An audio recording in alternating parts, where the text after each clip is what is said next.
All right, so now one very important thing to pay attention to with how these custom controls are going to work is that these custom controls that are directly controlling these specific sculpt deformer parameters, maximum displacement and drop-off distance, they're going to need to be connected with a set-driven key, because I don't want a one-to-one matching of the custom controls parameter and this. I've set these values, and these are the default values that I know that work. This is pretty much my 0 state. So when I create these custom parameters, at 0, I want to make sure this is what it's mapping to, 0.39. And then at 10, which is what I'm going to use as the maximum, then I'll find a good maximum displacement to stop at. So basically what I'm saying is that whatever custom parameters are connected to, these two will have a range of 0 to 10, and they will be connected with the help of a set-driven key system. Now, the custom parameters connected to envelopes, they are fine being a 0 to 1, pretty much the range of the envelope. So they'll be 0 to 1, and these ones will be 0 to 10. So let's start and create these parameters. I'll go edit, add attribute. And I definitely want a float parameter. And the first one I'm going to do is called abs flex. It's going to have a range of 0 to 10. It's going to be keyable. It's going to be a float. I'm going to go add. Then I'm going to have an abs swell or swelling. It's also going to be a float. Have a range of 0 to 10. Add. Then I'm going to have a rib cage intensity. That's also going to be a float, 0 to 10. Add.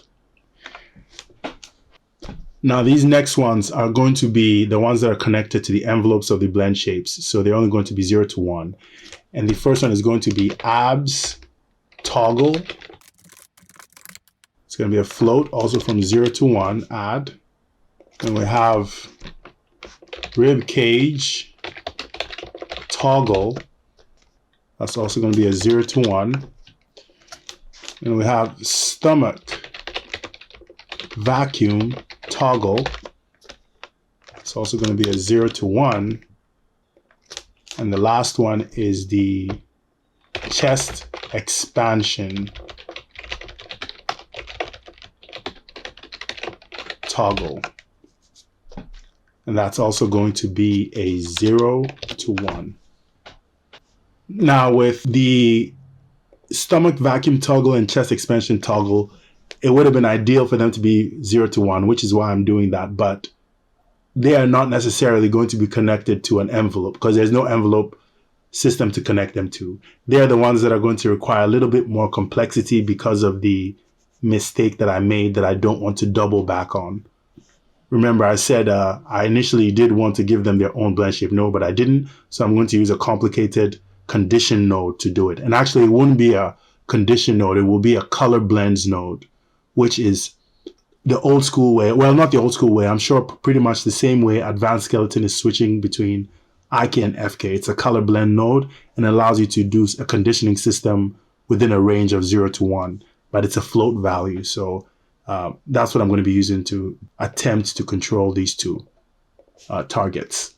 All right, so let's wire these up.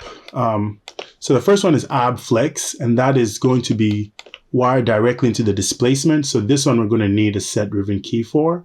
So I'm going to grab the set-driven key window, and I really should load this as a driver. Start with ab flex, grab my sculpt deformer, load it into driven. And what I have right now is what I want to use as my 0 state for this ab flex. So I'm going to key it. Let's see that it registered. If I select this, I should see my maximum displacement of 7. And to do this properly, I would have to actually trigger the effect. So I'm going to do my flex. Okay, so that's my flex triggered. And now I need to go to this ab flex parameter and set it to its maximum of 10.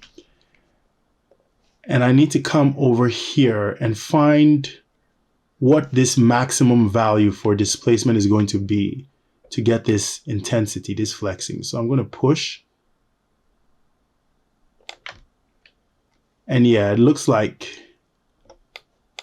this isn't bad. This is a whole bunch of overlapping going on. So I wonder if anything beyond this is worth pushing. Yeah, to be honest, this could have been a range of 0 to 1. But it's fine as is.